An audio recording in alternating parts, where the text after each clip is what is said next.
দ্বিধাদ্বন্দ্বে প্রীতি জিন্তা, হাততালি দিতে চেয়েও দিলেন না তিনি। পাঞ্জাব মুম্বাইয়ের ম্যাচে রোহিত শর্মার আউট নিয়ে অন্যরকম এক দৃশ্য দেখা গেল গ্যালারিতে। ম্যাচের তখন 10ম ওভারের খেলা চলছিল। তৃতীয় ডেলিভারি করলেন হার্দিক ব্রাশ।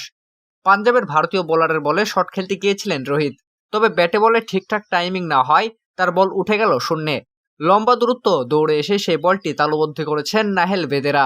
ভারতীয় এই তারকা দৌড়ে এসে নিজের ভারসাম্য রক্ষা করে ক্যাচটি তালুবদ্ধ করেছেন, যেটা এক কথায় বলতে গেলে দুর্দান্ত। চমৎকার এই ক্যাচ দেখে পাঞ্জাব কিংসের মালিক প্রীতি জিন্তা দ্বিধাদ্বন্দ্বে পড়ে যান রোহিত শর্মার উইকেট উদযাপন নিয়ে। তবে তারই দলের ফিল্ডার নাহেল বেদেরার ক্যাচ ছিল দুর্দান্ত, তাই হাত দিয়ে তার দলের ফিল্ডারকে ইঙ্গিত করে রোহিতের উইকেট উদযাপন করতে দেখা যায় প্রীতি জিন্তাকে। পাঞ্জাব কিংসের দ্বিতীয় সফলতার পর এমনটা করতে দেখা গেল মাঠে। আইপিএলের শিরোপা না নিয়ে কোনোভাবেই থামবে না পাঞ্জাব কিংস।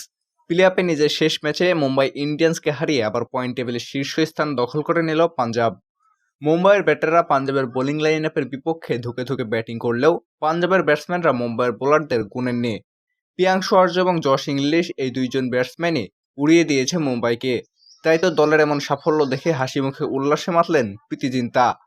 মুম্বাই ইন্ডিয়ান্স প্রথমে ব্যাটে নেমে 185 রানের টার্গেট দেয় পাঞ্জাবকে, যেখানে দলের হয়ে সর্বোচ্চ 57 রানের ইনিংস খেলেছেন সূর্যকুমার যাদব।